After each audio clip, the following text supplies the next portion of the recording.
La casa estaba en silencio, como si cada pared hubiese olvidado el sonido de una risa. Los relojes seguían marcando el tiempo, pero para él, el tiempo había dejado de tener sentido. Desde que su esposa murió y los hijos se marcharon lejos, el mundo de Ernesto se había reducido a una mecedora que crujía con sus huesos cansados, un reloj que repetía su soledad y un jardín marchito que ya no tenía para quién florecer. Había vivido tanto y, sin embargo, se sentía como si estuviera apenas esperando el final, aguardando que la vida se apagara con el mismo sigilo con que se extingue una vela olvidada en medio de la noche. Aquella mañana gris salió a caminar sin rumbo. Caminaba por costumbre más que por deseo, como quien aún repite una oración aunque haya perdido la fe. El cielo estaba bajo, cargado de nubes, y el aire olía a tierra húmeda. Fue entonces cuando escuchó un sollozo, un sonido tan frágil que parecía a punto de romperse. Se detuvo. Miró alrededor entre los arbustos que bordeaban la vieja estación abandonada y allí lo vio.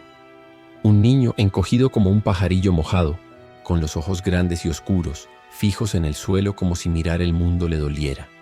Ernesto se acercó despacio con el corazón golpeándole el pecho, como si temiera que el pequeño se desvaneciera con solo un gesto brusco. El niño no habló, solo lo miró con un silencio antiguo, de esos que se forman cuando alguien ha visto demasiado dolor. Estaba sucio, con la ropa hecha jirones, y tiritaba. Ernesto no preguntó nada, simplemente se quitó su abrigo y lo envolvió en él, como si el calor pudiera reparar lo que el mundo había roto. Lo llevó a casa sin plan, sin saber qué haría al llegar. Solo sabía que no podía dejarlo allí. Preparó un baño tibio, buscó una camisa limpia y grande que colgó en su cuerpecito como una vela rota. Le dio sopa, pan, leche. El niño comió en silencio sin levantar la vista. Esa noche durmió en el sofá, enroscado como un gato, mientras Ernesto lo observaba desde la penumbra, escuchando su respiración suave, sintiendo por primera vez en años que el silencio de la casa tenía algo distinto. Ya no era vacío, era espera. Los días pasaron como quien enciende velas en un santuario. Ernesto le enseñó a cuidar el jardín, a leer las viejas historias que su esposa amaba, a hablar bajito con los pájaros. El niño, que no decía su nombre, empezó a sonreír de a poco, como si cada sonrisa le costara atravesar un muro. Hasta que una tarde, mientras Ernesto afinaba el viejo piano que nadie tocaba desde que su esposa partió, el niño se acercó y posó sus dedos sobre las teclas. Al principio fue un sonido torpe, casi un lamento, pero luego brotó una melodía tan pura que hizo que Ernesto contuviera la respiración. Era como si dentro de aquel niño viviera una voz antigua, una luz escondida bajo la ceniza del abandono. Desde ese día, la música se volvió el idioma entre ellos. No necesitaban palabras. Cada nota que el niño arrancaba del piano parecía decir lo que su boca callaba.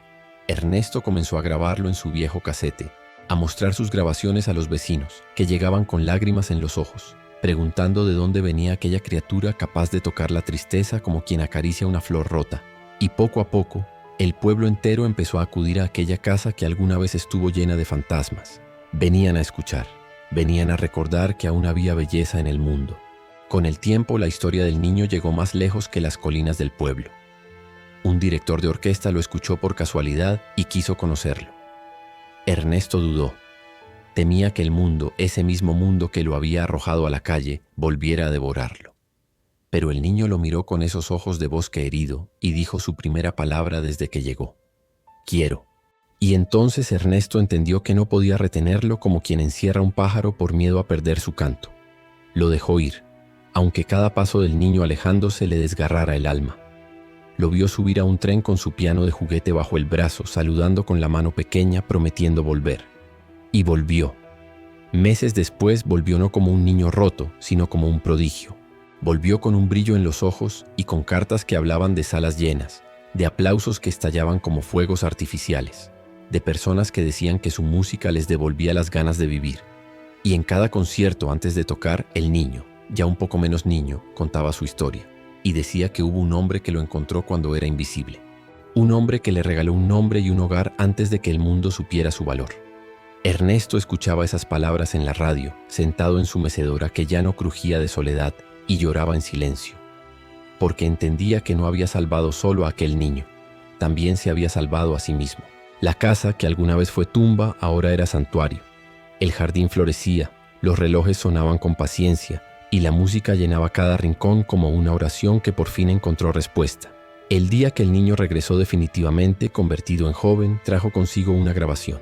Era un concierto en el que había tocado su primera melodía, aquella que nació en los dedos temblorosos de un niño asustado en un salón silencioso. Y cuando la música comenzó a sonar, Ernesto cerró los ojos y sonrió, porque entendió que a veces basta un solo gesto de amor para cambiar no solo una vida, sino la historia entera. Y si tú que estás viendo este video alguna vez sientes que ya no tienes nada que ofrecer, recuerda, siempre puede haber alguien que necesita justo eso que crees que te sobra.